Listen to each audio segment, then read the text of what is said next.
Hello students, कैसे हैं आप सभी लोग। स्वागत है आप सभी का जिंजी में। मैं सुरेश निगम आप सभी का स्वागत करता हूं। तो आज हम लोग बात करने वाले हैं यहाँ पे रेशियो एंड प्रोपोर्शंस की। क्या है रेशियो एंड प्रोपोर्शन, चलिए देखते हैं। तो देखिए, concept of ratio and proportions की हम लोग बात करेंगे। उसके बाद समझेंगे कि इनके इंपॉर्टेंट कुछ जो क्वेश्चंस होते हैं वो किस टाइप से होते हैं, ठीक है, कैसे हमें इनको करना है, किस टाइप से हमें इनको सॉल्व करना है। तो इनके बारे में हम लोग यहाँ पे क्या करेंगे, बात करेंगे। ठीक है, तो चलिए स्टार्ट कर लेते हैं।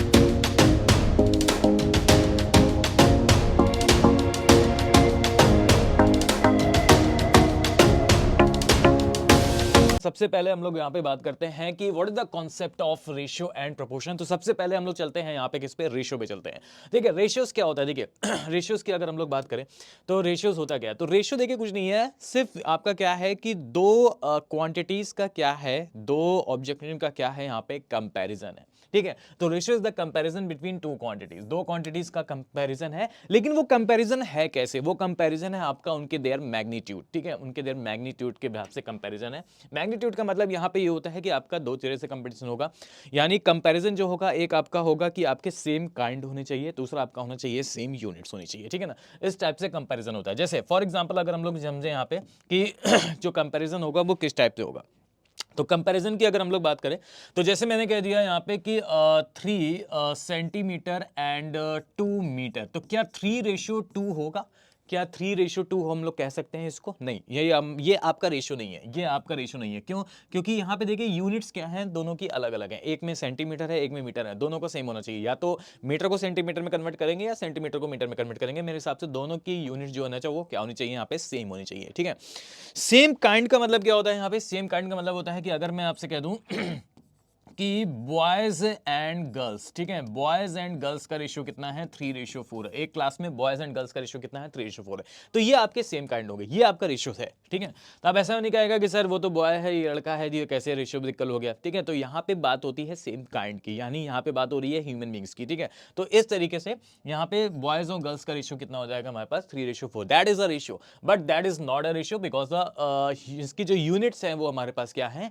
डिफरेंट है। ठीक है ना, तो इसलिए कि कंपैरिजन होता है हमारे पास क्वांटिटीज का, और वो आपका उनके देयर मैग्नीट्यूड जो होने चाहिए in terms of their magnitude, यानी मैग्नीट्यूड आपकी क्या होनी चाहिए, सेम होने चाहिए। ठीक है, अच्छा, अगर हम रेशियोज की बात करें तो इसको हम लोग जनरल फॉर्म में कैसे रिप्रेजेंट कर सकते हैं कि क्या होगा हमारे पास रेशियो। जनरल फॉर्म में हम लोग इसको ऐसे रिप्रेजेंट कर सकते हैं कि अगर हम कोई वेरिएबल ले, यहाँ पे लेट्स सपोज आपने ए वेरिएबल लिया और एक बी वेरिएबल लिया। ठीक है ना, एक ए वेरिएबल लिया, एक बी वेरिएबल लिया आपने, यानी ए और बी, और इनके बीच में जो साइन होता है ना मेरे पास, ये सिंबल जो होता है, मतलब ये जो सिंबल होता है दो डॉट का, दैट इज ये रिप्रेजेंट करता है किसको, आपको रेशियोज को, ये रिप्रेजेंट करता है रेशियोज को। ठीक है, इसका मींस क्या होता है, इसका मींस होता है यहाँ पे, इसको हम लोग ऐसे भी डिनोट कर सकते हैं A:B, या हम लोग ऐसे भी लिख सकते हैं, इस रिटर्न एज A/B, ऐसे भी लिखा जा सकता है। ठीक है, तो ये आपका क्या कहलाता है, रेशियोज कहलाता है। ठीक है, क्लियर है।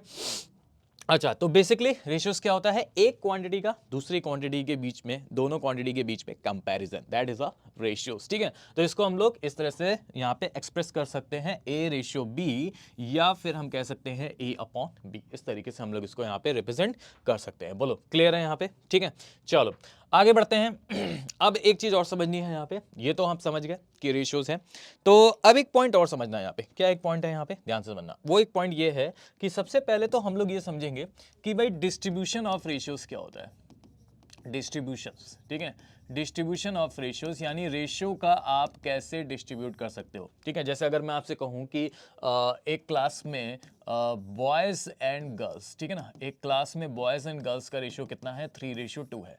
एक क्लास में बॉयज एंड गर्ल्स का रेशियो कितना है हमारे पास, 3:2 है, एक क्लास में बॉयज एंड गर्ल्स का रेशियो। और उस क्लास में टोटल जो नंबर्स हैं यहाँ पे, टोटल जो स्टूडेंट हैं वो कितने हैं हमारे पास, 500 है। तो आप बताइए बॉयज कितने होंगे और गर्ल्स कितनी होंगी, कैसे डिस्ट्रीब्यूट करते हैं। ठीक है, तो देखो बहुत ही सिंपल सा है, लोग क्या करते हैं इसको पता है, लोग इसको ऐसे सॉल्व करते हैं। ठीक है, यहाँ पे इसको लेट कर लिया कि सर ये हो गए 3x बॉयज हो गए, यहाँ पे लेट कर लिया x, ये हो गए हमारे पास 2x गर्ल्स हो गए यहाँ पे। ठीक है, उसके बाद अगर मुझे बॉयज निकालना हुआ तो लोग क्या करते हैं, 3x, ये जो बॉयज निकालना है, अपॉन में टोटल कितने हैं यहाँ पे, तो 5x हो जाएंगे, और इनटू नंबर्स कितना है यहाँ पे 500, तो x x कैंसिल कर देंगे, यहाँ पे कितना आ जाएगा, 300 आ जाएगा। यहाँ पे कितना आ जाएगा हमारे पास 300 आ जाएगा, ठीक है। लेकिन ऐसे हम लोग को डिस्ट्रीब्यूट नहीं करना है, ठीक है। हम लोग क्यों इतना लेंदी में चीज़ें लेके चल रहे हैं, ठीक है, क्योंकि अब आपको सब्जेक्टिव में लिखना नहीं है, अब आपको ऑप्शन आएगा वहाँ पे तो आपको बस ऑप्शन में आंसर बताना है ना। तो अब इसको थोड़ा स्मार्ट वे में सॉल्व करो भाई। स्मार्ट वे में आपसे कह रहा है कि बॉयज़ एंड गर्ल्स का रेशियो अगर 3:2 है और टोटल नंबर ऑफ स्टूडेंट्स आपको पता है कि टोटल नंबर ऑफ स्टूडेंट्स हमारे पास कितने हैं, 500 है, ठीक है। तो हमें क्या करना होता है, क्या क्या बताओ, एक्स एक्स हटा दो, एक्स एक्स से मतलब नहीं है यहाँ पे, ठीक है। आप बताओ दोनों का रेशियो का सम क्या हो जाएगा, बॉयज और गर्ल्स का सम हो जाएगा, बॉयज और गर्ल्स टोटल का सम हो गया, टोटल का सम रेशियो में कितना हो जाएगा 5। ये हो गया रेशियो में टोटल का सम, यानी बॉयज एंड गर्ल्स यानी स्टूडेंट्स का सम कितना हो जाएगा 5, और स्टूडेंट हमारे पास है कितने 500 है। तो 5 रेशियोज की वैल्यू हो जाएगी 500, 1 रेशियोज की वैल्यू कितनी हो जाएगी, तो 1 रेशियोज की वैल्यू हो जाएगी 500 डिवाइड बाई 5 यानी कितनी हो जाएगी हमारे पास 100। तो एक रेशियोज की वैल्यू अगर 100 हो गई है तो 3 रेशियोज की वैल्यू कितनी हो जाएगी 300, 2 रेशियोज की वैल्यू हो जाएगी 200 खत्म। तो 300 और 200 ये हो जाएंगे हमारे पास बॉयज एंड गर्ल्स के रेशियोज। तो इस तरीके से हम लोग इसको क्या कर सकते हैं, डिनोट कर सकते हैं, ठीक है, यानी डिस्ट्रीब्यूशन कर सकते हैं किसी भी नंबर्स का। अगर मुझे रेशियो में डिस्ट्रीब्यूट करना हो तो हम लोग इस तरीके से इसको सॉल्व कर सकते हैं। बोलो क्लियर है यहाँ पे, चलो भाई आगे बढ़ते हैं। अब एक चीज और समझते हैं हम लोग यहाँ पे कि भाई ये सिंपलेस्ट रेशियोज क्या होता है, यानी सिंपलेस्ट फॉर्म क्या होती है। सिंपलेस्ट फॉर्म की अगर हम लोग बात करें तो रेशियो में हमारे पास एक सिंपलेस्ट फॉर्म होती है। वो सिंपलेस्ट फॉर्म का मतलब क्या होता है, सिंपलेस्ट फॉर्म का मतलब ये होता है कि जैसे मैंने आपको एक यहाँ पे एक रेशियो लिख दिया, मैंने लिख दिया 42 रेशियो, यहाँ पे लिख दिया मैंने क्लियर 42, ठीक है, और मैंने लिख दिया यहाँ पे कि 42:30 ये मैंने आपको लिख दिया यहाँ पे, क्लियर है। और इसको हम कैसे रिप्रेजेंट कर सकते हैं, 42/30 कर सकते हैं, ठीक है। तो जो सिंपलेस्ट फॉर्म होगी ना वो क्या हो जाएगी हमारे पास, सिंपलेस्ट फॉर्म। सिंपलेस्ट फॉर्म वो होती है कि आप ऐसे नंबर्स, अगर ये जो नंबर्स हैं हमारे पास, ये जो नंबर्स हैं हमारे पास, अगर ये नंबर सिंप्लीफाई हो रहे हैं तो सिंप्लीफाई करेंगे। तो हमें एक ऐसे नंबर से सिंप्लीफाई करना है जिसके बाद रेशियो आने के बाद वो सिंप्लीफाई ना हो, that is a simplest form, ठीक है। यानी अगर मैं कहूँ कि तो कितने नंबर से यहाँ पे अगर इसको वैल्यू को सिंप्लीफाई करूँ तो क्या हो जाएगा, 6×7=42, 6 से कट जाएगा, ठीक है, 6×7 और 6×5 और 7/5। अब बताओ 7/5 क्या आप सिंप्लीफाई हो पाएगा किसी नंबर से, नहीं हो पाएगा ना। तो that is the simplest form. तो ये आपकी क्या होती है, ये आपकी होती है सिंपलेस्ट फॉर्म होती है, ठीक है, इसको हम लोग बोलते हैं सिंपलेस्ट फॉर्म, ठीक है ना, इस तरीके से। बोलो क्लियर है। अच्छा अब आगे हम लोग बढ़ते हैं। तो जैसे मैंने आपको बताया कि यहाँ पे रेशियो जो होता है उसको हम लोग किससे डिनोट करते हैं, रेशियोज को हम लोग डिनोट करते हैं लाइक ए रेशियोज बी। तो ए रेशियोज बी को हम लोग यहाँ पे क्या करते हैं, डिनोट करते हैं, ठीक है ना, ए रेशियोज बी। तो अब आते हैं यहाँ पे क्या की प्रॉपर्टीज ऑफ रेशियोज क्या हो जाती हैं हमारे पास, properties of ratios. Properties of ratios में सबसे पहले हम लोग बात करेंगे यहाँ पे पहली प्रॉपर्टीज की। पहली प्रॉपर्टीज क्या है कि अगर आपके सामने ए रेशियो बी है तो क्या हम इसमें 2 का मल्टीप्लाई कर सकते हैं, बिल्कुल कर सकते हैं। लेकिन ध्यान रखिएगा अगर आप 2 का मल्टीप्लाई कर रहे हैं तो मल्टीप्लाई जो होगा ना बोथ साइड में होगा, यानी होगा 2a/2b। ऐसा नहीं हो जाएगा कि आपने कह दिया कि a/2b कह दिया, नहीं ये रॉन्ग है, ठीक है। तो मल्टीप्लाई जो होता है वो बोथ साइड होता है, ठीक है। तो मल्टीप्लाई हम लोग कर सकते हैं, यस एब्सोल्युटली मल्टीप्लाई हम लोग कर सकते हैं। सेकंड प्रॉपर्टीज क्या होती है कि अगर ए रेशियो भी आपको दे रखा है तो क्या हम इसमें डिवाइड कर सकते हैं, क्या हम इसमें डिवाइड कर सकते हैं, बिल्कुल कर सकते हैं। अगर आप कोई भी कांस्टेंट वैल्यू को डिवाइड करते हैं, 2 को, 3 को, 4 को, 5 को, k को, कोई भी कांस्टेंट वैल्यू को डिवाइड करते हैं तो आप डिवाइड कर सकते हैं। तो दोनों में डिवाइड होगा, बस यहाँ पे कंडीशन ये है। तो a/2 रेशियो b/2, ठीक है। ऐसा क्यों होता है, ऐसा इसलिए होता है क्योंकि जब आप मल्टीप्लाई करते हो ना, तो अगर मैं आपसे कहूं कि बताइए 2 का आपने मल्टीप्लाई कर दिया तो इनके रेशियो में कोई भी इफेक्ट नहीं पड़ेगा। क्यों, क्योंकि अगर 2 से 2 कट जाएगा तो फिर से यही फॉर्म आ जाएगी a/b। यहाँ से 2 से 2 कट जाएगा फिर से यही फॉर्म आ जाएगी a/b, ठीक है। तो इनके रेशियोज में कोई भी जो है फर्क नहीं पड़ेगा। तो हम लोग यहाँ पे मल्टीप्लाई भी कर सकते हैं, डिवाइड भी कर सकते हैं, ठीक है। अब आता है यहाँ पे थर्ड, क्या हम लोग एडिशन कर सकते हैं या फिर क्या हम लोग यहाँ पे सब्ट्रैक्शंस कर सकते हैं, नहीं। तो ये आप नहीं कर सकते, ना ही एडिशन कर सकते हो ना ही सब्ट्रैक्शन कर सकते हो, ठीक है। ये एप्लीकेबल नहीं है, क्यों, क्योंकि अगर आपके सामने a/b दे रखा है और अगर आपको करना है यहाँ पे क्या एडिशंस, अगर आपको एडिशंस करना है, लेट्स सपोज आपने 2 ऐड कर दिया, तो अगर आपने दोनों में 2 ऐड कर दिया तो अब ये जो फॉर्म है ना a/b वाली, ये चेंज हो जाएगी, ये चेंज हो जाएगी, ठीक है। लेट्स सपोज अगर ये आपका हो गया 3/2 और आपने कोई एक कांस्टेंट वैल्यू को ऐड कर दिया 3 + k या 2 + k, तो क्या अब ये जो रेशियो है इस रेशियोज के इक्वल होगा, नहीं हो पाएगा, ठीक है, नहीं हो पाएगा। यानी इस रेशियोज को रिवर्ट में जा सकता है, नहीं जा सकता। तो दैट मीन्स अब यहाँ पे ना ही एडिशन हो पाएगा ना ही सब्ट्रैक्शन हो पाएगा। क्लियर है? इस तरीके से हम लोग इसको कर सकते हैं। ठीक है, अच्छा अब एक चीज और समझना है यहाँ पे कि इक्वालिटी ऑफ रेशियोज क्या होते हैं। Equality of ratios, equality of ratios की अगर हम लोग बात करें, ठीक है, इक्वालिटी ऑफ रेशियोज ये क्या होते हैं। इक्वालिटी ऑफ रेशियोज का यहाँ पे नाम से स्पष्ट है कि रेशियो जो वो आपके इक्वल होने चाहिए। लेट सपोज अगर आपको कह रखा है A/B is equal to B/C, ठीक है, तो ये आपके क्या हो जाएंगे, इक्वालिटी ऑफ रेशियोज आएंगे, दो रेशियोज की इक्वालिटी हो जाएगी। ठीक है, अब इसको हम लोग आगे और भी डिस्कस करेंगे। चलो आगे बढ़ते हैं। अब एक पॉइंट और समझते हैं हम लोग यहाँ पे कि प्रॉपर्टीज ऑफ रेशियोज में एक पॉइंट और भी है। एक पॉइंट और क्या है यहाँ पे प्रॉपर्टीज ऑफ रेशियोज में, ध्यान से समझना। ठीक है, समझना यहाँ पे समझा रहा हूँ प्रॉपर्टीज ऑफ रेशियोज में एक पॉइंट और पे। एक पॉइंट ये है कि अगर आपको लेट सपोज अगर आपको एक यहाँ पे रेशियोज दिया जाए, अगर आपको एक रेशियोज दिया जाए A1/A2 और ये इक्वल होगा किसके, A3/A4 के, ये इक्वल होगा किसके, A5/A6 के। ठीक है, तो अगर ये रेशियोज आपको दे गए हैं कि लेट सपोज A1/A2 ये इक्वल है यहाँ पे किसके, A3/A4 ये इक्वल है किसके, यहाँ पे A5/A6 के इक्वल है। ठीक है, तो आप बताओ न्यूमरेटर कौन से हो जाएंगे, A1 A3 और A5। न्यूमरेटर कौन से हो जाएंगे, A1 A3 A5 and so on, इसी तरह से अगर चलता रहा। ठीक है ना, तो अभी अगर हम इन तीन की बात करें तो A1 A3 और A5, ठीक है, ये आपके न्यूमरेटर हो गए। तो अगर हम इनकी वैल्यूज को प्लस कर ले, यानी न्यूमरेटर का हम लोग सम कर ले, यानी A1 plus A3 plus A5, ठीक है, प्लस डेट डेट डेट जितना भी आगे होगा, अपॉन, और डिनोमिनेटर को हम लोग प्लस कर ले A2 plus A4 plus A6, then जो रेशियोज आपका फाइनल रेशियोज आएगा वो इन वाले रेशियोज के क्या होगा, इन वाले रेशियोज के इक्वल होगा। जैसे अगर मैं आपसे कहूं कि लेट सपोज मैंने यहाँ पे एक रेशियो दिया, मैंने दिया 42/30, ठीक है ना, एक रेशियो दिया, ये रेशियो इक्वल है किसके, इक्वल है 7/5 के इक्वल है। ठीक है, 7/5 के इक्वल है। तो दो क्वांटिटी को बता रहा हूँ कि अगर 42/30 इज इक्वल टू 7/5 है, इसको सिंप्लीफाई करोगे ये आएगा, तो दोनों रेशियो आपके क्या हो गए, बराबर हो गए। तो न्यूमरेटर क्या हो जाएंगे 42 + 7, तो 42 + 7 डिवाइड, न्यूमरेटर क्या हो जाएगा 30 + 5। ठीक है, तो ये वैल्यू कितनी हो जाएगी हमारे पास 49 डिवाइड बाई 35 हो जाएगा यहाँ पे। क्लियर? अब इसको अगर हम सिंप्लीफाई करेंगे तो ये जो फाइनल रेशियो है ना, ये आपके इसके इक्विवेलेंट होगा। कैसे? इसको आप जो सॉल्व करोगे तो 7 7 जा 7 5 जा, देखो 7/5 आ गया, इक्वल हो गया कि नहीं हो गया। इसको भी आप सॉल्व करोगे 7/5 आ गया कि नहीं आ गया। तो वही चीज़ है। तो अगर ये प्रॉपर्टीज है हमारे पास कि अगर कोई A1/A2 is equal to A3/A4 या A5/A6 दे रखा है, तो उनके न्यूमरेटर को अगर हम प्लस करेंगे और इनके डिनोमिनेटर को अगर हम लोग प्लस करेंगे तो वो जस्ट इक्वल होता है आपके ओरिजिनल रेशियोज के, वो ओरिजिनल रेशियोज के आपके क्या हो जाएगा, इक्वल हो जाएगा। ठीक है ना, तो दैट इज द पॉइंट जो मैंने आपको बताया। यहाँ पे सेम वही पॉइंट आपको यहाँ पे गिवन है, वही चीज़ आपको दे रखा है यहाँ पे इस टाइप में, और भी कुछ भी और आपका कुछ भी नहीं है इस टाइप में, इस तरीके से। ठीक है ना, क्लियर है? ओके चलो भाई आगे बढ़ते हैं। तो ये हो गया हमारे पास क्या, ये हो गया हमारे पास क्या कि आपका रेशियोज क्या होते हैं, रेशियोज को हम लोग कैसे कैलकुलेट करेंगे। अब आते हैं हम लोग यहाँ पे प्रोपोर्शंस पे। प्रोपोर्शन क्या होता है, ध्यान समझना, प्रोपोर्शन क्या होता है। तो अगर हम प्रोपोर्शंस की बात करें तो प्रोपोर्शंस के मतलब क्या होता है, यहाँ पे प्रोपोर्शन का मतलब क्या होता है, व्हाट इज प्रोपोर्शन।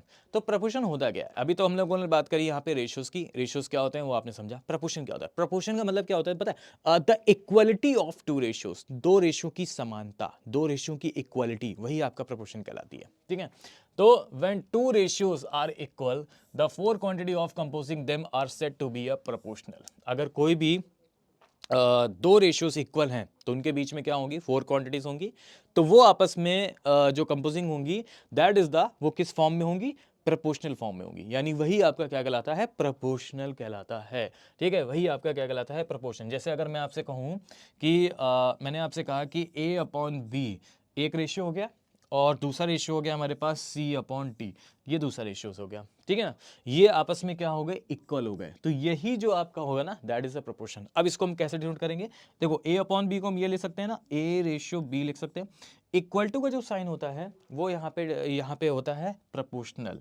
तो प्रोपोर्शनल मीन्स क्या होता है, इक्वल। ठीक है, इसमें चार डॉट साइन होते हैं। ठीक है ना, और C/D को हम क्या लिख सकते हैं, C/T। तो दैट इज ये आपका जो फॉर्म होती है, ये फॉर्म होती है आपकी क्या, प्रोपोर्शनल की फॉर्म होती है।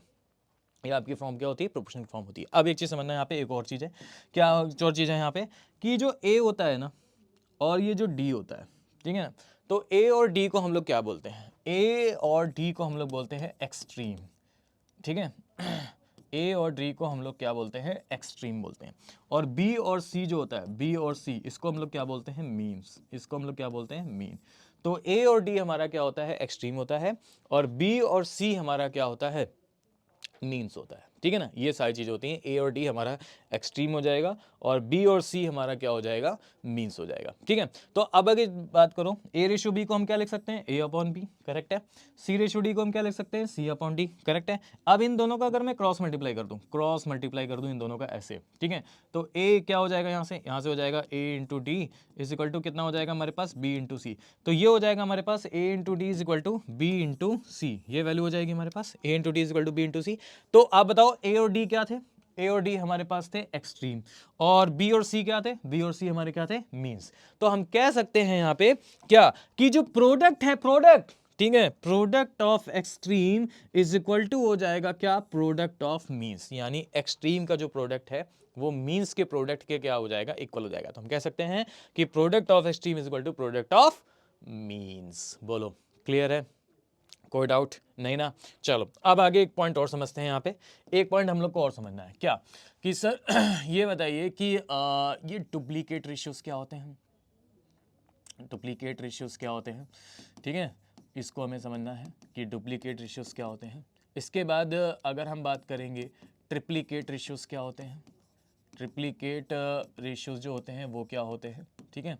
इसके बाद हम लोग बात करेंगे कि अगर मैं इन्हीं पे आगे सब लगा दूँ, सब डुप्लीकेट रेशियोज क्या होते हैं, सब डुप्लीकेट रेशियोज किसको बोलते हैं, कैसे सॉल्व करना होता है, और इन्हीं के आगे मैं सब लगा दूँ, यानी सब ट्रिप्लीकेट रेशियोज क्या होते हैं, ठीक है, सब ट्रिप्लीकेट रेशियोज जो होते हैं वो क्या होते हैं, तो इनको कैसे सॉल्व करते हैं। तो सुनिए, तो ये 4 पॉइंट है हमारे पास कि डुप्लीकेट रेशियोज क्या होते हैं, ट्रिप्लीकेट रेशियोज क्या होते हैं, सब डुप्लीकेट रेशियोज क्या होते हैं, सब ट्रिप्लीकेट होते हैं। कुछ नहीं है, बहुत ही सिंपल है, कुछ ऐसा कुछ नई चीज़ नहीं है इसमें, ठीक है।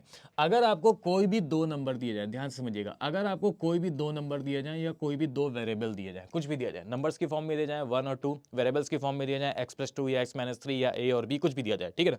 तो डुप्लीकेट रेशियोज पता है क्या होता है, डुप्लीकेट रेशियो कुछ नहीं है, डुप्लीकेट रेशियो, डुप्लीकेट रेशियोज का मतलब स्क्वायर, डुप्लीकेट रेशियोज का मतलब क्या होता है, स्क्वायर, यानी आपको इन 2 नंबर का स्क्वायर कर दो, इन 2 नंबर का स्क्वायर कर दो, a स्क्वायर b स्क्वायर, खत्म, यही आपके डुप्लीकेट रेशियोज हो गए, ठीक है। अच्छा ट्रिप्लीकेट रेशियोज क्या होता है, अरे ट्रिप्लीकेट रेशियोज का मतलब होता है क्यूब, ठीक है, क्यूब कर दो यहाँ पे, तो क्यूब कर देंगे तो ये हो जाएगा a का क्यूब और b का क्यूब, ये हो जाएंगे ट्रिप्लीकेट रेशियोज। तो डुप्लीकेट रेशियोज मतलब स्क्वायर करना है, ट्रिप्लीकेट रेशियोज मतलब क्यूब करना है। अच्छा सब डुप्लीकेट अगर आ जाए, सब डुप्लीकेट आ जाए, ठीक है, तो स्क्वायर किया आपने, स्क्वायर किया, ठीक है ना, आ गया इसमें a स्क्वायर आ गया और b स्क्वायर आ गया। अब इसको क्या करना है, फिर से a और b में लाना है, तो क्या करेंगे बताओ, ये क्या करेंगे, इसको a और b यानी ये जो नंबर्स हैं इनमें लाना है, ये जो वेरिएबल है इनमें लाना है। तो क्या करोगे आप, इसका रूट लोगे ना, root of a square root of b square. तो इसका मतलब सब डुप्लीकेट का मतलब क्या होता है, स्क्वायर रूट, आपको क्या करना है, स्क्वायर रूट लेना है, ठीक है। यानी अगर ये 2 नंबर्स हैं हमारे पास तो root of A root of B, अगर आपसे कह देगा कि इस नंबर्स का सब डुप्लीकेट बताइए तो हम क्या करेंगे, इन नंबर्स का रूट ले लेंगे, root of A root of B, यही हो जाएगा हमारे पास सब डुप्लीकेट। सब डुप्लीकेट का मतलब क्या होता है, क्यूब रूट होता है, ठीक है ना। तो अगर ये 2 नंबर्स आपको दे रखे हैं ए और बी और आपसे कह दे सब ट्रिप्लीकेट बताइए, तो आप क्या करोगे, इनका क्यूब रूट ले लोगे, क्यूब रूट ऑफ ए और क्यूब रूट ऑफ बी, ये स्क्वायर था तो यहाँ 2 हो जाएगा, ये क्यूब था तो यहाँ 3 हो जाएगा, इस तरीके से। बोलो क्लियर है।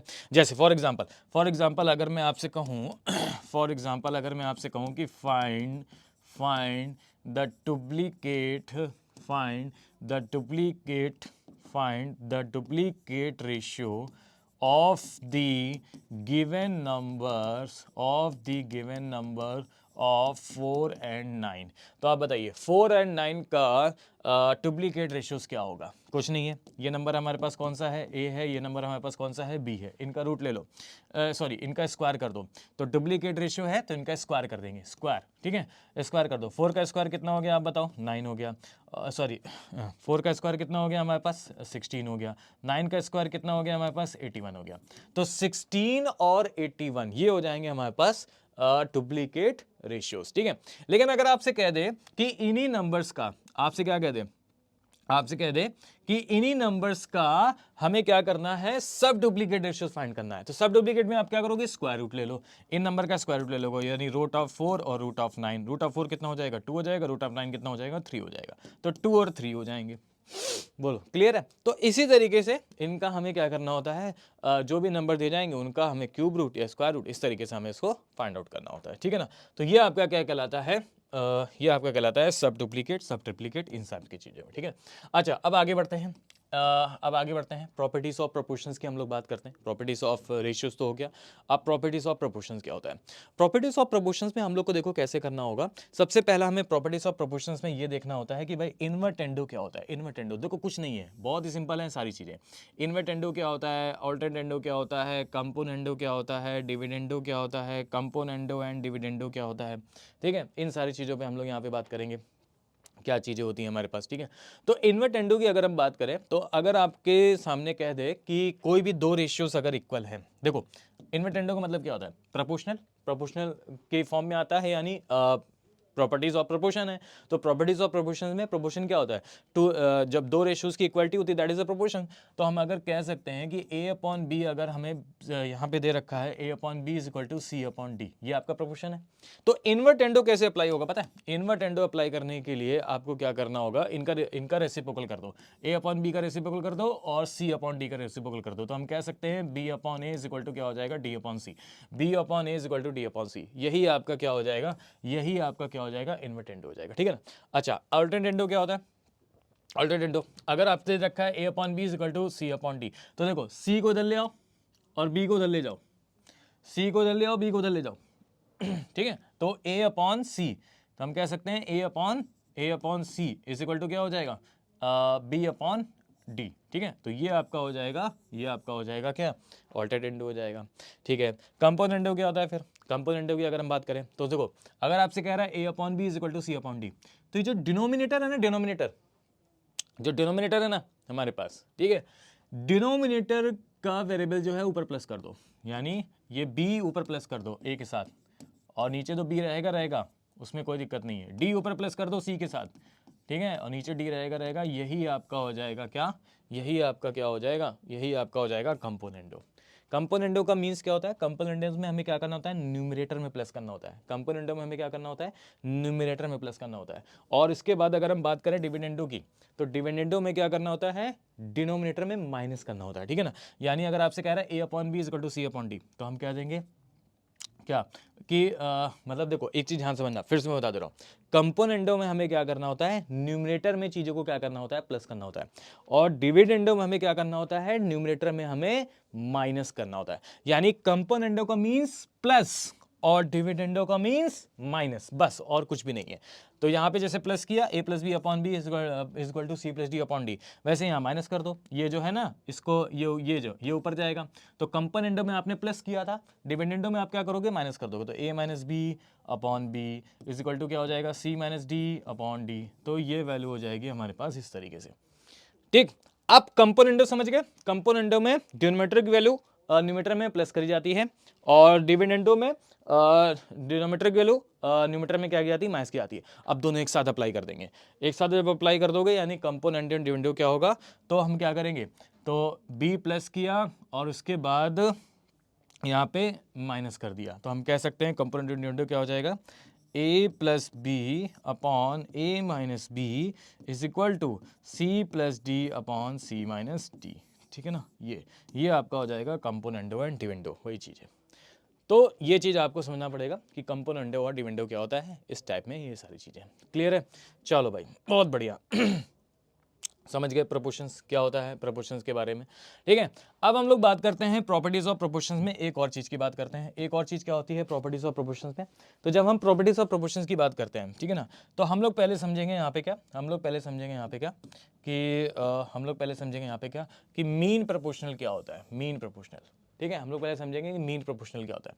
देखो कुछ नहीं है, मैं आपको ऐसे समझा रहा हूँ बहुत ही सिंपल वे में कि मीन प्रोपोर्शंस की अगर हम लोग बात करते हैं कि मीन प्रोपोर्शन आपका क्या होता है, तो पहले इसको देखो, इसकी फॉर्म कैसी होती है, इसको कैसे लिखा जाता है, किस तरह की फॉर्म होती है। तो मीन प्रोपोर्शन अगर हमें फाइंड करना है तो लेट सपोज मैंने कहा कि मीन प्रोपोर्शन हमारा क्या है, एम है। हमारा क्या है मीन प्रोपोर्शन, क्या है यहाँ पे एम है। लेट सपोज मैंने कहा कि मीन प्रोपोर्शन हमारा क्या है, एम है। तो हम ऐसे कह सकते हैं कि A ratio M is proportional to M ratio B, is proportional to m ratio b, that is the denoted by mean proportional। अब कैसे आया ये, तो फाइनल क्या आएगा, तो a रेशियो m दी इसमें a अपॉन m, proportional means equal to m upon b, cross multiply कर दो तो क्या हो जाएगा यहाँ पे m square is equal to A B, तो m की वैल्यू कितनी हो जाएगी हमारे पास, रूट ऑफ ए बी। तो ये जो m हमारा था ना प्रोपोर्शनल, ठीक है, मीन प्रोपोर्शनल, ये क्या आ गया, ये आ गया a और b, यानी रूट ऑफ a और b। तो अब एक चीज को ना डेडली समझो, ऐसे नहीं करना है आपको कि हर बार आप ऐसे समझ रहे हो, नहीं ना ना ना ना, अब आप ऐसे समझोगे क्या कि अगर आपसे कह देगा कि मीन प्रोपोर्शनल बताइए, मीन प्रोपोर्शनल क्या होता है, तो मीन प्रोपोर्शनल में आपको कोई भी दो वेरिएबल या कोई भी दो नंबर देगा, कोई भी दो वेरिएबल या कोई भी दो नंबर देगा और कहेगा कि इसका मीन प्रोपोर्शन क्या करना है। तो आपको देखिए मीन प्रोपोर्शनल में क्या करना होगा पता है, मीन प्रोपोर्शनल में आपको कुछ नहीं करना है, इन दोनों नंबर का आपको क्या लेना है, रूट, यही आपका मीन प्रोपोर्शनल है, ठीक। अब इसी तरह थर्ड प्रोपोर्शन भी बता दे रहा हूं कि जब हम थर्ड प्रोपोर्शन की बात करते हैं, थर्ड प्रोपोर्शन की जब हम बात करेंगे तो थर्ड प्रोपोर्शन क्या हो जाएगा, थर्ड प्रोपोर्शन में आपको यही दो नंबर देगा, ए और बी, कोई भी दो नंबर दे सकता है, ए और बी मतलब दो ही नंबर देगा, ठीक है। तो थर्ड प्रोपोर्शन में आपको क्या करना होगा कि लास्ट वाला जो नंबर्स है उसका स्क्वायर करके पहले वाले नंबर से डिवाइड कर देंगे, ये आपका थर्ड प्रोपोर्शन हो जाएगा, ठीक है। लेकिन जब हम बात करेंगे फोर्थ प्रोपोर्शनल की, तो जो फोर्थ प्रोपोर्शनल देगा, तो फोर्थ प्रोपोर्शनल में अब आपको ए बी सी तीन नंबर देगा, आपको फोर्थ प्रोपोर्शनल में आपको तीन नंबर देगा, ठीक है। और आपसे कहेगा कि फोर्थ प्रोपोर्शनल बताइए, तो उसमें क्या करोगे पता है, लास्ट वाली जो नंबर्स हैं, लास्ट वाले जो नंबर्स हैं उनका मल्टीप्लाई करोगे और पहले वाले से डिवाइड कर दोगे, लास्ट वाले से मल्टीप्लाई करके पहले वाले से डिवाइड कर देंगे, that is a fourth proportional, ठीक है। जैसे फॉर एग्जाम्पल अगर मैं आपसे कहूँ कि आप बताओ find the fourth proportional, find the fourth proportional of the number 4, 9 and 12। तो आप बताइए 4, 9 and 12 का फोर्थ प्रोपोर्शनल क्या होगा, क्या करेंगे हम लोग, तीन नंबर है यहाँ पे, तो क्या बताया था, लास्ट वाले नंबर्स का मल्टीप्लाई कर दोगे यानी 9 इंटू 12 और पहले वाला जो नंबर है 4 से आप डिवाइड कर दोगे, डिवाइड कर देंगे कितना आ जाएगा 27।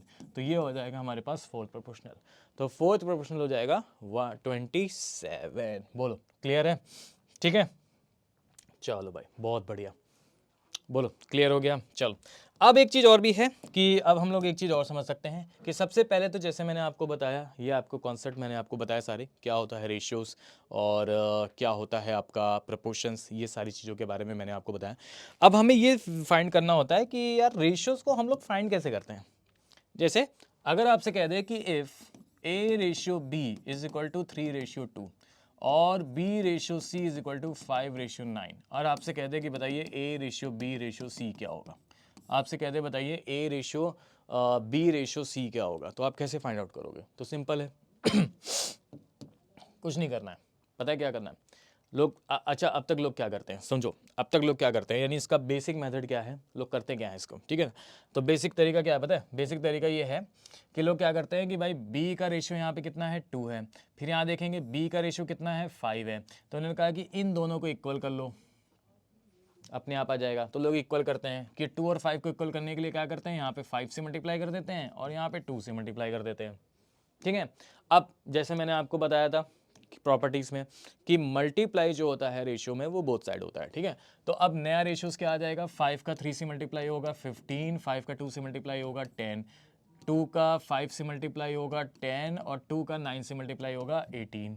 फिर अब लोगों ने देख लिया कि हाँ इक्वल हो गए, अब लोग पता चल गया कि a का रेशियो हो गया 15 और b का रेशियो कितना हो गया हमारे पास 10 और c का रेशियो हमारे पास कितना हो गया 18। तो ऐसे फाइंड करते हैं लोग, इतना क्यों करना, इतना सब कुछ करने की ज़रूरत नहीं है, हटा दो नहीं नहीं, इतना सब कुछ करने की यहाँ पे आपको कोई भी ज़रूरत नहीं है।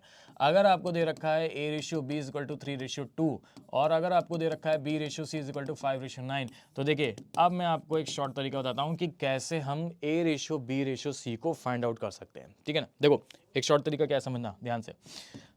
आप ये बताओ कितना आया था, 15, 10 और 18 आया था। कैसे आया होगा पता है, 3 का 5 से मल्टीप्लाई हुआ होगा, कितना आ गया 15, 5 का 2 से मल्टीप्लाई हुआ होगा, कितना आ गया 10, 2 का 9 से मल्टीप्लाई हुआ होगा, कितना आ गया 18। तो देखो इधर देखो प्रोसेस क्या हुआ, प्रोसेस क्या हुआ, 3 का 5 से हुआ, 5 का 2 से, 2 का 9 से, यूं यूं यूं, ये देखो यूं यूं यूं, मतलब 3 का 5 से, 5 का 2 से, 2 का 9 से, ये ऐसे फिर ऐसे फिर ऐसे। ये कौन सा सिंबल है, ये कौन सा सिंबल है पता है, अरे रेसिप्रोकल एन, उल्टा एन, उल्टा एन अप्लाई करना है आपको। तो आपको क्या करना है, अप्लाई उल्टा एन, उल्टा एन अप्लाई कर दो, बस कुछ नहीं है, उल्टा एन अप्लाई कर दो आप, ठीक है। यानी 3 का 5 से, 5 का 2 से, 2 का 9 से, खत्म, यही आंसर हो जाएगा, यही आंसर हो जाएगा, कुछ नहीं करना है, उल्टा एन आप अप्लाई कर दो। जैसे एक और देखता हूँ, अगर मैं आपसे कहूँ कि A ratio B is equal to 3 ratio 2 और मैं आपसे कहूँ कि B ratio C is equal to 9 ratio 5, ठीक है। तो आप बताइए A ratio B ratio C क्या हो जाएगा, कुछ नहीं करना है। 3 का 9 से मल्टीप्लाई करो 27, 9 का 2 से मल्टीप्लाई करो 18, 5 का 2 से मल्टीप्लाई करो 10, हो गया, उल्टा एन अप्लाई कर दिया, यूं यूं यूं, खत्म आंसर, ठीक है। तो इस तरीके से हम लोग क्या कर सकते हैं, रेशियोज को फाइंड आउट कर सकते हैं, ठीक है। अच्छा इसमें एक और चीज समझना है आपको, इसमें एक और चीज मैं आपको बता देता हूं कि कभी कदार आपसे ना A ratio B ratio C नहीं पूछेगा, कभी कदार आपसे पूछेगा कि इससे बताइए A रेशियो C कितना होगा, कभी कदार आपसे पूछेगा बताइए A रेशियो C कितना होगा। तो देखो अब आपको उल्टा अप्लाई करने की जरूरत नहीं है, अब तो और सिंपल हो गया, A रेशियो C पूछा गया, इसका इसका इसका इसका सीधे सीधे मल्टीप्लाई कर दो, ऐसे 3 का 5 से मल्टीप्लाई कर दो और 2 का 9 से मल्टीप्लाई कर दो, आ गया 15 रेशियो 18, आ गया देखो 15 रेशियो 18, खत्म, ठीक है ना। तो इस तरीके से हम लोग इसको फाइंड आउट कर सकते हैं। चलिए अब आते हैं हम लोग क्वेश्चंस पे और देखते हैं किस टाइप से क्वेश्चंस होते थे, क्या हम लोग को फाइंड करना है। तो आपसे क्या है, the ratio of the age of A and B is 3 ratio 5। आपसे क्या कह रहा है, ए और बी की एज का रेशियो कितना है, ए और बी की एज का रेशियो कितना है, 3 रेशियो 5 है। And the ratio of age of B and C, B और सी की एज का रेशियो कितना है, 4:7। तो आपसे क्या कह रहा है, ए और सी बताइए, आपसे क्या कह रहा है, ए और सी बताइए। तो ए और सी अभी बताया था मैंने, कैसे फाइंड करोगे, फर्स्ट और लास्ट पूछा गया, सीधे सीधे ऐसे ऐसे मल्टीप्लाई कर दो, 4 3 यानी 4 × 3 रेशियो 5 × 7, खत्म। ये कितना हो जाएगा, 1235, 1235 ए हो जाएगा इसका क्या यहाँ पे करेक्ट आंसर। चलो आगे बढ़ते हैं। अब अगर मान लीजिए ऐसा कुछ आ जाए, देखो इस तरीके से बहुत ही बड़ा रेशियो दे दिया जाए आपको, तो बहुत सिंपल क्वेश्चन है। देखो ए रेशियो बी आपको दे रखा है 4:5 और बी रेशियो सी आपको दे रखा है कितना 3:7 और सी रेशियो डी आपको दे रखा है कितना 6:7 और इसके बाद डी रेशियो ई आपको दे रखा है कितना 12:17, ये आपको दे रखा है, ठीक है ना, इस तरीके से। और आपसे पूछा गया क्या बताओ, ए और ई पूछा गया है, केवल ए और ई, ए और ई बताइए। तो क्या बताया था, फर्स्ट और लास्ट पूछा जाए तो सीधे सीधे ऐसे ऐसे मल्टीप्लाई कर दो, 4 × 3 × 6 × 12, कैलकुलेटर है उठा दो फटाफट, कैलकुलेटर उठाओ, 4 × 3 × 6 × 12 सॉल्व करोगे कितना आ जाएगा 864, 5 × 7 × 7 × 17 सॉल्व करोगे कितना आ जाएगा 4165। तो ये आपका हो गया ए रेशियो ई। इस तरीके से हम लोग इसको क्या कर सकते हैं, फाइंड आउट कर सकते हैं, ठीक है ना।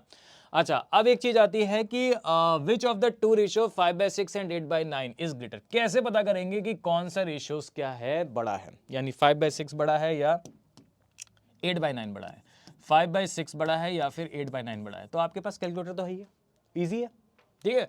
आप पहले 5/6 को सॉल्व करो, ठीक है। आप मतलब 5 को 6 से डिवाइड कर दोगे, तो 5 को 6 से डिवाइड कर दोगे लगभग आएगा 0.83 लमसम, ठीक है ना। 8 को 9 से डिवाइड करोगे तो ये वैल्यू आ जाएगी यहाँ पे कितनी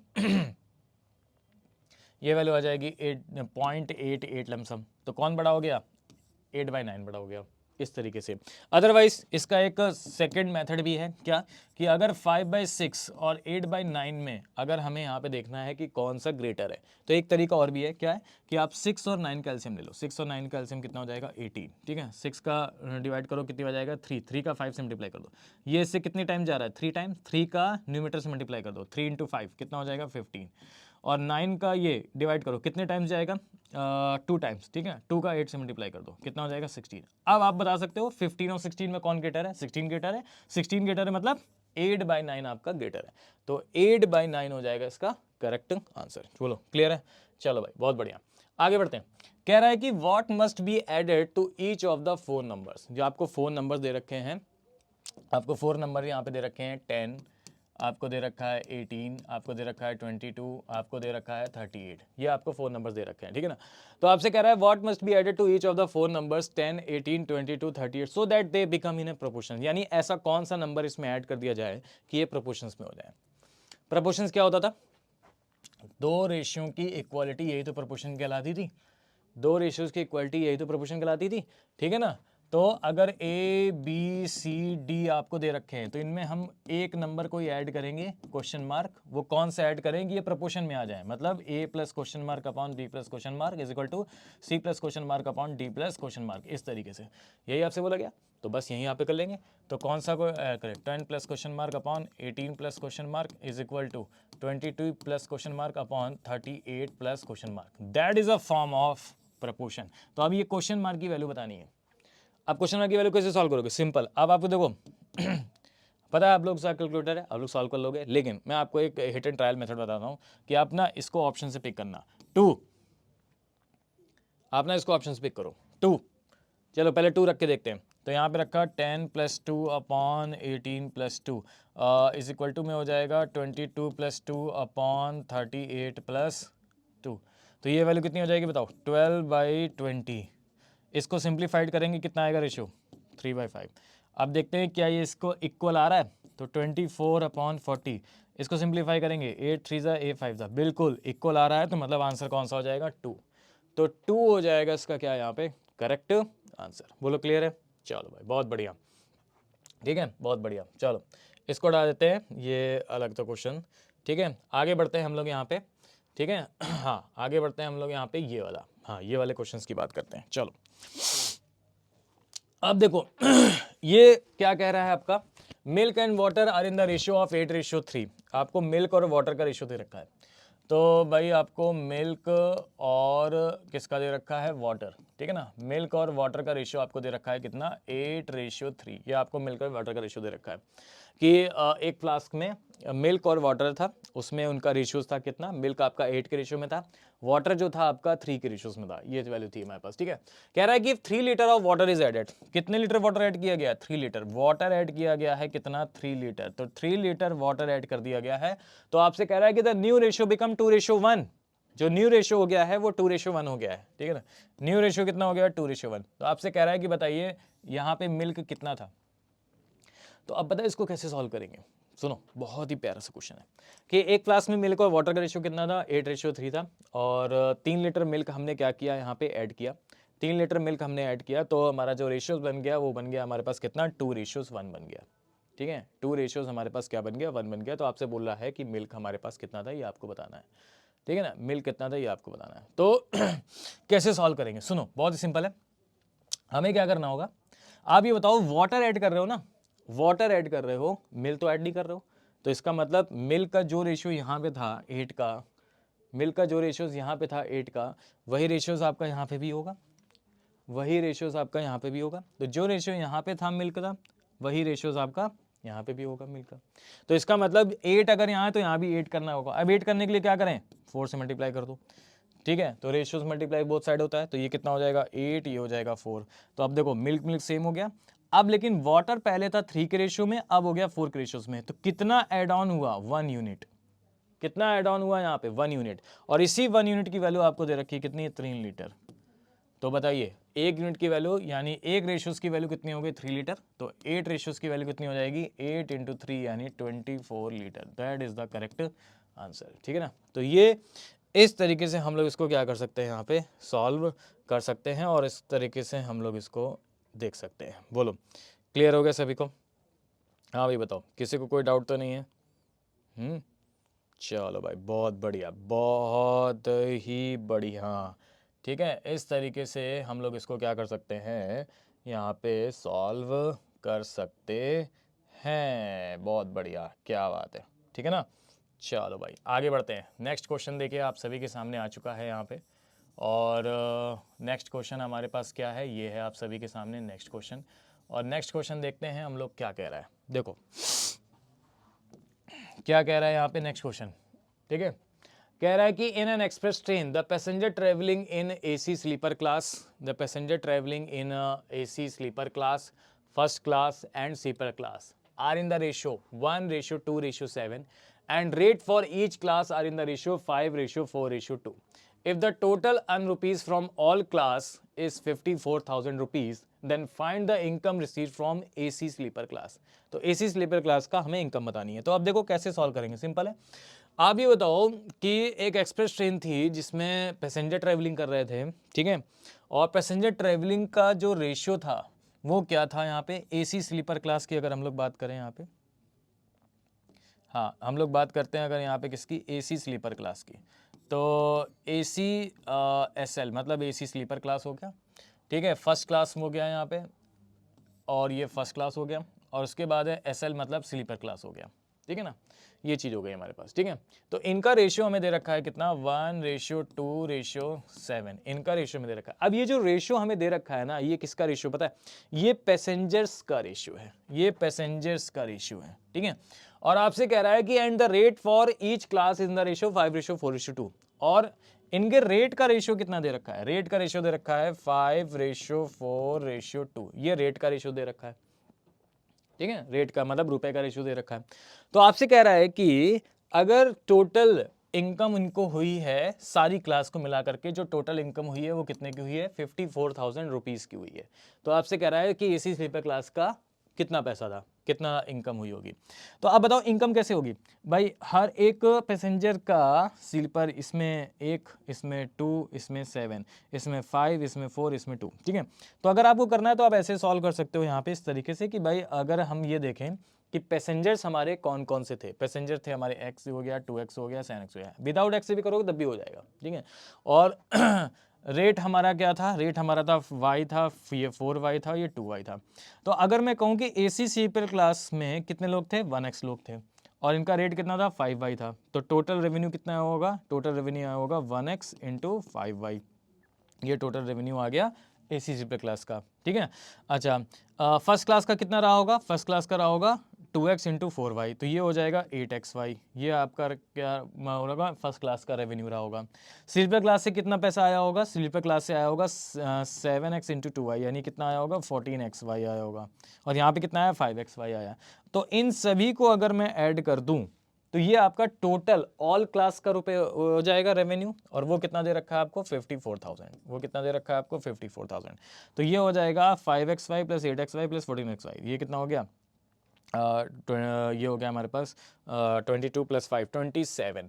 तो हम कह सकते हैं 27xy की वैल्यू कितनी हो गई यहाँ पे, 54,000 रुपीज़ हो गई है।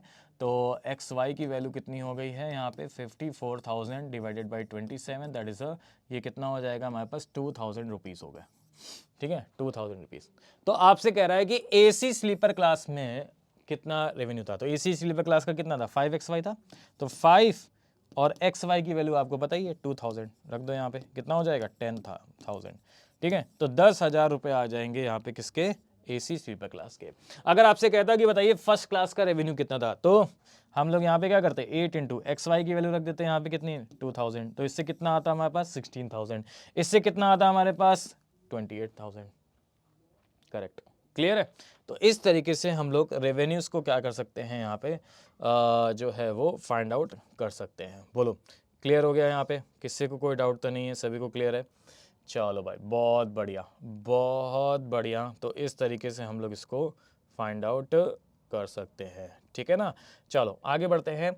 अब एक क्वेश्चन और है हमारे पास, ठीक है, और उसके बाद हम लोग बात करेंगे यहाँ पे नेक्स्ट को, यहाँ पे एक क्वेश्चन और है, एक क्वेश्चन और देखते हैं हमारे पास, वो कौन सा क्वेश्चन है, तो ध्यान से समझना वो कौन सा क्वेश्चन है हमारे पास, क्या हम लोग करेंगे। और किस टाइप से क्वेश्चन है वो। तो ये आपके सामने स्क्रीन में आ चुका होगा, ये क्वेश्चंस, ये आपके सामने स्क्रीन में ये क्वेश्चन आ चुका होगा, ठीक है ना। देखो क्या कह रहा है यहाँ पे, क्वेश्चन में ध्यान से समझो क्या कह रहा है। देखो क्या कह रहा है यहाँ पे क्वेश्चन में, क्लियर देखा। कह रहा है कि if there are 495 rupees in a bag in a demonstration of 1 rupees 50 paise and 25 paise coin which are in the ratio 1:8:16, ठीक है। इनका रेशियो हमें दे रखा है 1:8:16 और आपसे कह रहा है हाउ मेनी 50 पैसे coin, how many 50 paise coin are there in a bag, इस बैग में 50 पैसे के कितने कॉइन थे। तो अब इसको कैसे सॉल्व करेंगे, मतलब देखो क्या कह रहा है, आपके पास आपसे कह रहा है कि आपके बैग में कितने रुपए थे, 495 रुपीज़ थे। बैग में कितने रुपए थे, 495 रुपीज़।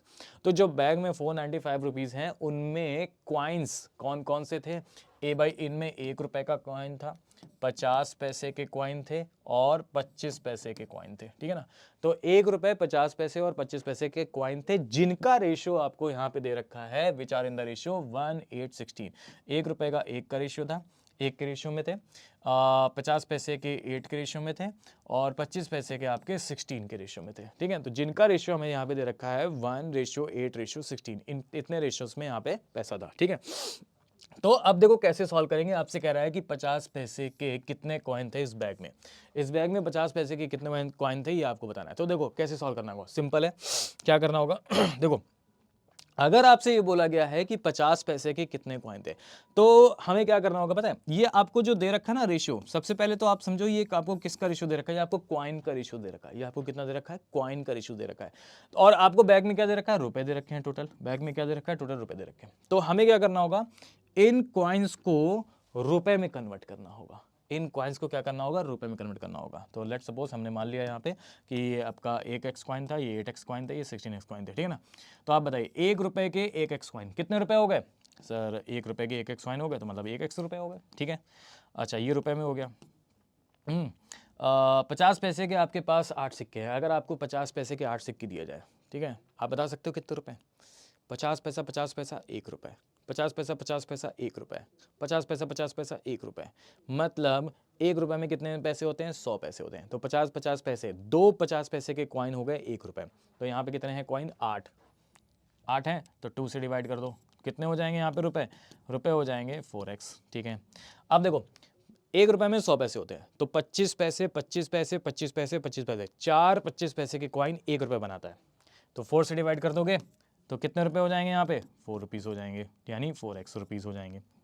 तो अब ये क्या हो गए हमारे पास, रुपए में कन्वर्ट हो गए, ये अब रुपए में कन्वर्ट हो गए। और रुपए में टोटल आपको कितना दे रखा है, 495 रुपीज़ दे रखा है। तो ऐड कर दो, तो x + 4x + 4x यानी कितना हो जाएगा 9x। 9x की वैल्यू कितनी हो गई 495, तो x की वैल्यू कितनी हो जाएगी 9 5 45, 4 9 5 45, तो x की वैल्यू आ गई 45। अब सुनो, अब ध्यान से समझना, यहाँ पे लोग गलती क्या करते हैं, यहाँ पे लोग मल्टीप्लाई इससे कर देते हैं। जैसे आपसे पूछा ना 50 पैसे, हाँ तो 50 पैसे पूछा है तो लोग मल्टीप्लाई इससे कर देंगे, इससे नहीं करना है मल्टीप्लाई। आपसे बोला गया है हाउ मेनी 50 पैसे क्वाइन, क्वाइन बोला गया है। अगर आपसे बोला था कि 50 पैसे के कितने रुपए हैं तो आप 4x से मल्टीप्लाई करते हैं, लेकिन अगर आपसे बोला गया है कि 50 पैसे के कितने कॉइन हैं तो कॉइन तो हमारे पास 8x है ना, तो इससे मल्टीप्लाई करो, तो x की वैल्यू 55 हो गई, तो क्या हो जाएगा 8 × 55, सॉल्व करो, 8 45 440 हो जाएगा इसका करेक्ट आंसर, ठीक है। लेकिन अगर रुपए बोलता तो रुपए कितने हो जाते, इसका हाफ यानी 200 पीस। क्लियर है, हाँ। तो ये था हमारे पास इस टाइप में, और इस टाइप में हम लोग इसको क्या कर सकते थे, सॉल्व कर सकते थे, ठीक है। तो ये था हमारे पास इस टाइप में आंसर। चलो, तो ये हो गया हमारे पास रेशियो एंड प्रोपोर्शंस। तो आज के हम लोग इतने रखते हैं और मिलते हैं हम लोग नेक्स्ट वीडियो में, नेक्स्ट क्लास में। थैंक यू सभी को।